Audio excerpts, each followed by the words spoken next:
Greetings, community. It's Kevin of NCBD and Comics, and I'm here to bring you another edition of Kevin's most anticipated reads for 11/16/2022. Well, hey, if you're seeing this on Wednesday, New Comic Book Day, well, happy New Comic Book Day to you. Hope you got what you wanted, uh, maybe what you deserved, or didn't deserve, or whatever your credit card could afford. Either way, what I'm here to bring you is my most anticipated reads for tomorrow, 11/16/2022. And on my Wednesdays list is not too bad as far as my most anticipated reads. It's rather light. That being stated, that doesn't mean that I don't have a lot of books. I definitely have a lot of books coming in tomorrow. But these are the books I'm most anticipated reading for that day.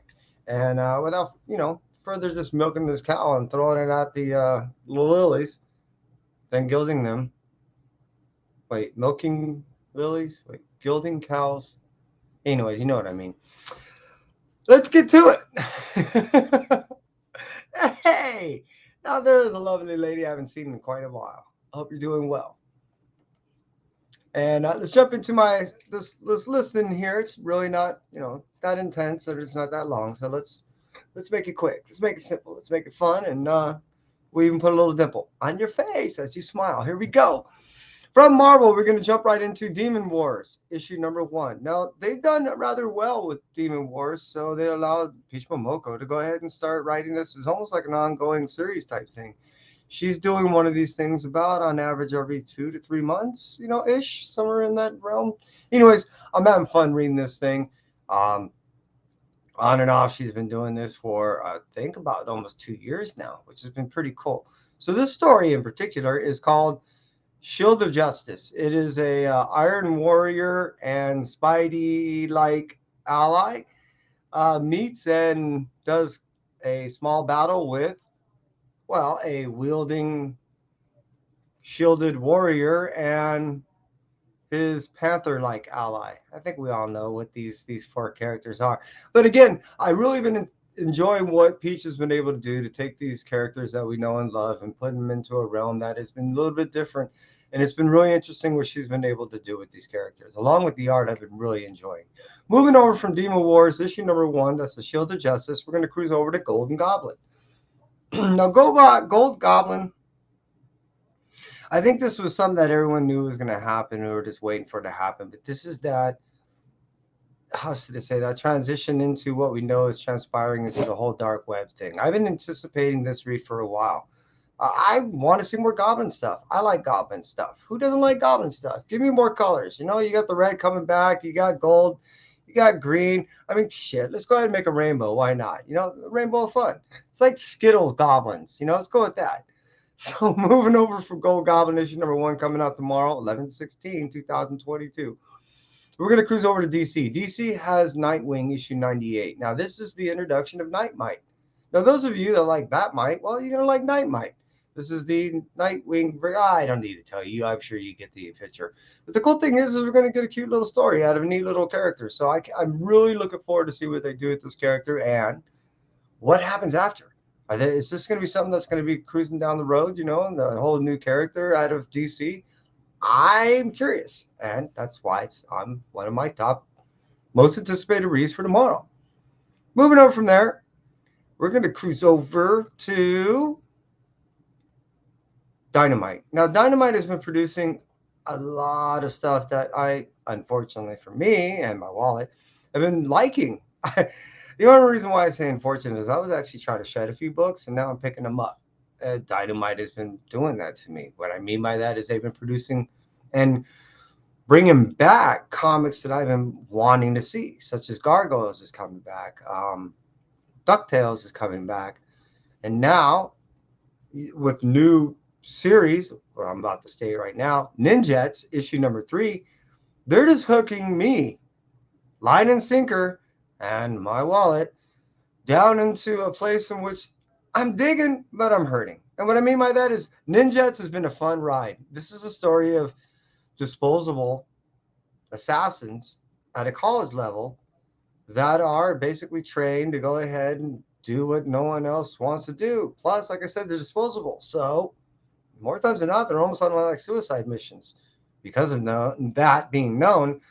You don't know if they're going to take out their hit first or possibly each other, and it's just the inner fighting, the stuff that's going on. It's very slapstickish with ninja swords, and it's very awesome. It's pretty much what you would think would be coming out of Dynamite, and it's fun. So that's why Ninjets issue number 3 is on one of my top lists up there. We're going to cruise over from Dynamite, Ninjets issue number 3. We're going to go over to Opus. Opus has been producing a lot of stuff too that I'm enjoying. They've been taking bands that I've been loving throughout the decades, and they've been turning their stories into anthology stories.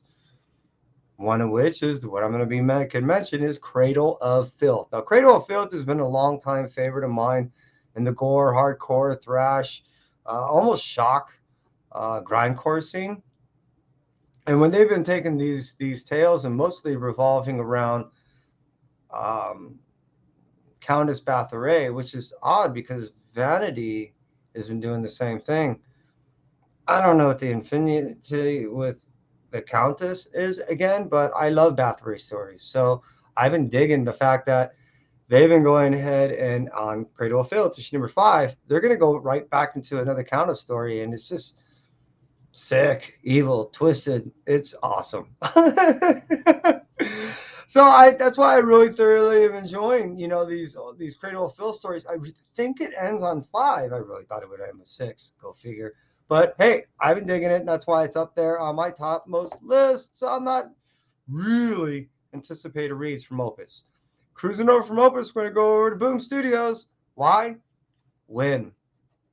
Win has been a favorite of mine ever since it came out. In my opinion, it's a Tynion story that's quite different from most Tynion stories. I mean, this is one that he really expresses his heart. It's one that I would highly recommend for any tween or older. It's a very enjoyable tale that you can actually read with or for two with the family, however. And the art, the pace, again, the heartstrings that it tugs at, and overall the actual story content, in the sense of it seeming like there's just going to be this brilliant war coming up. I don't know, is why Win has been really an anticipated read every month that it's been coming out. So why issue number 4 of Win from Boom Studios is really high up there on my most anticipated reads for tomorrow, 2016, 12, 19. Sold. No, seriously, 11/16/2022. Moving from, just make sure you're paying attention. Moving from Boom Studios Win, we're going to cruise over to IDW. IDW, I just read this story, True Cult. I read the 3rd issue. This is 4th issue coming out tomorrow. And I was cracking up. I love stories that I can laugh out loud. And this is definitely one at times. I laugh out loud. And you got an idiot trying to pull off a hardcore job. And when you're talking about the occult, and this seems like this is like real, I don't know. I've yet to see proof, but man, that's why it's one of my most anticipated reads. True Cult issue number 4. This was a hard one to call. It was almost at the top, but I'm not saying this story is going to change your life. But I'm going to say that this story is really fun. It's enjoyable. It's lighthearted. It doesn't take itself seriously. It has a story content's rather original. And it's just a bunch of idiots trying to do something that really takes a genius to figure out. And that's why it's up there on one of my most anticipated reads. However, my Blue Light special for tomorrow, well, that is cruising over to Image Studios. Image Studios is going to go ahead and bring us, well, Junkyard Joe. Junkyard Joe is a story that comes right out of the Geiger series. Geiger is a really great story, and I love exactly what Johns did with it. How it's not already being made as a movie and only option, I don't know. But what I'm getting out from that is what he ended up doing with this whole Junkyard Joe and it extending off into a whole new realm and giving us a whole different vibe, feel of this Geiger world, and giving us a background story on a character that was not really a huge major influence in the whole Geiger story, but well enough one to go ahead and look deeper into and give us a story that almost rivals the original story from Geiger. And what I mean by that is this one is told so well. The art is done so well. The pace is done. The the lines, the depictions, the characters, the depths, the content, the everything in this story is exactly what I like from a writer, publisher. I mean, everything. This is something that encapsulate a lot what I believe a, a individual that truly enjoys what they enjoy in a book. I believe this is it. And what I mean by that is there's something there for everyone. Outside of the content that might not be there for you. And what I'm getting at is this is a book, the Geiger stories that more and more people seem to be jumping on than jumping off. And the reason why is it's a well told story. Junkyard Joe is in by no means an exception.